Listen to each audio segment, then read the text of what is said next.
were the couple everyone envied. Sunday morning pancakes, weekend getaways, inside jokes made strangers smile. Claire thought she had it all. A loving husband, a beautiful home, a life built on laughter and trust. He held her hand through the hard times, kissed her forehead every night, and called her his soulmate. Friends called them unbreakable. Even she believed it. Until one day. After 12 years of marriage, Claire thought she knew her husband better than anyone.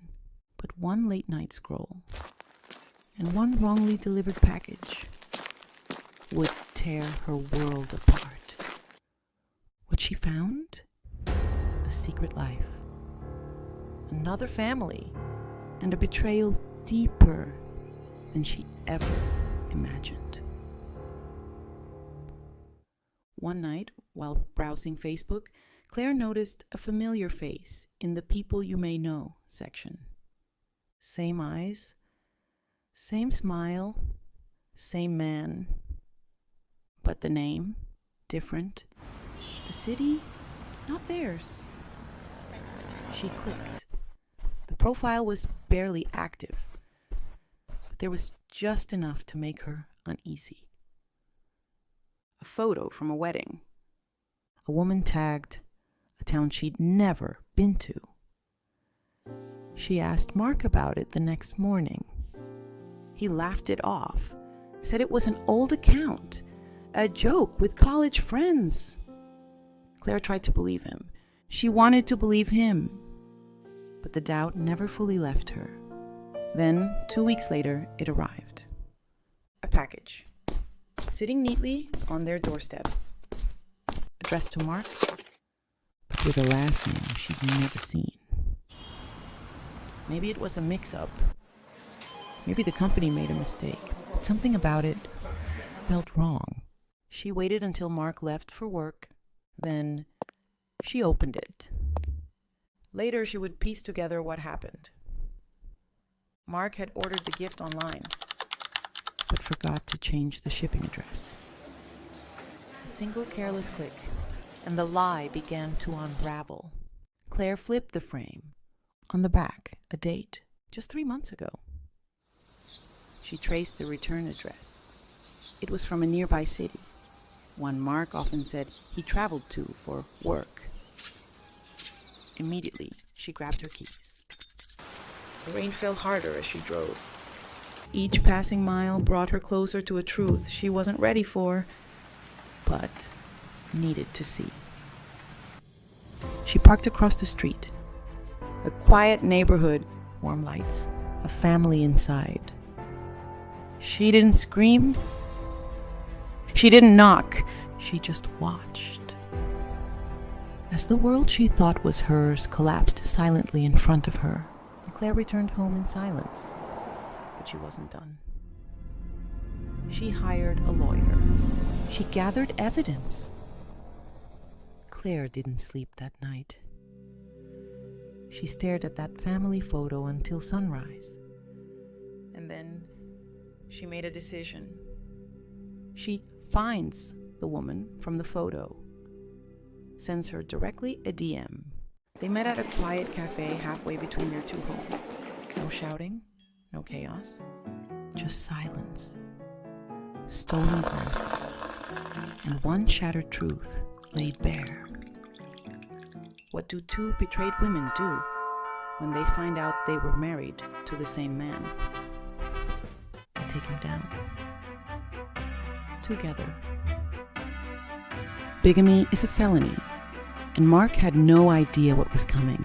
They didn't meet as enemies. They met as two women, standing in the same wreckage, carrying the same wound. They hadn't even spoken yet, but their eyes already knew. Claire and Sophie didn't fight. They didn't cry. They made a pact. Let's find out who he really is. Okay, we will do it, girl. We catch him in his own lie. Mark left the next morning. Another business trip. Zurich, he said. Same hotel. Same lie. Claire smiled, and secretly, she tracked his phone. But Mark wasn't in Zurich, not even close. He was sipping rum at a beachside lodge. In a remote coastal town 2 hours from nowhere, Sophie texted him, "Miss you." "How's Zurich?" Mark replied. Cold, gray, same old meetings. The women drove to the coast, checked in under fake names, waited, watched. Mark wasn't alone, but it wasn't a third woman. It was freedom. A different name, a different life. While staying at the lodge, Claire discovers something chilling. One of the guests recognizes Mark, not as a businessman, but as someone named Daniel, involved in a shady crypto investment scam.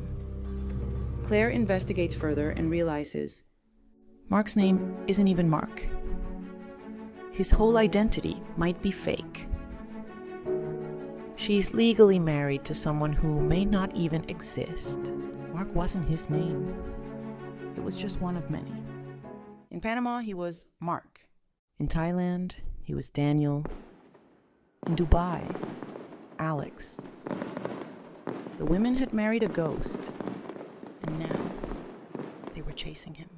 But Claire and Sophie weren't like the others. They didn't want their money. They wanted him. The plan was simple. Track him, lure him, trap him. But ghosts are hard to catch. And this one, he was watching them too. A message arrived. Just one sentence. "Nice try, ladies." He knew.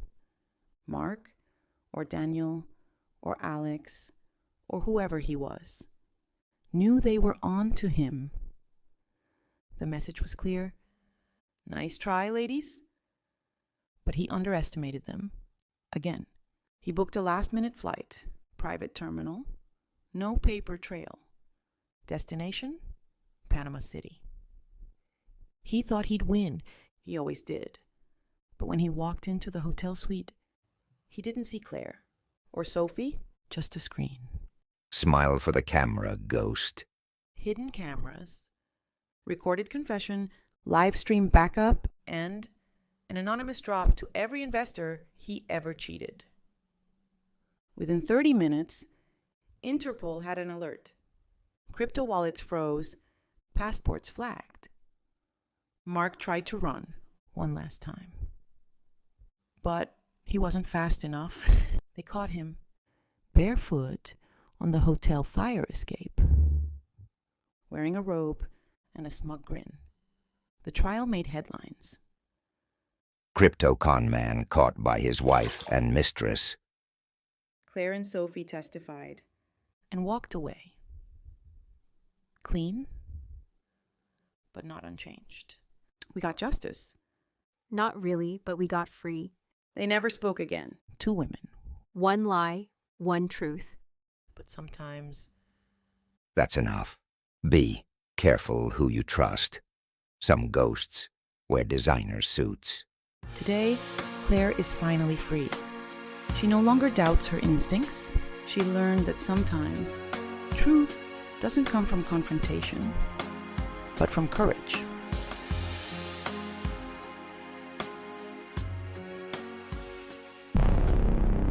Truth or fiction, you decide. But be warned, not everything is as it seems.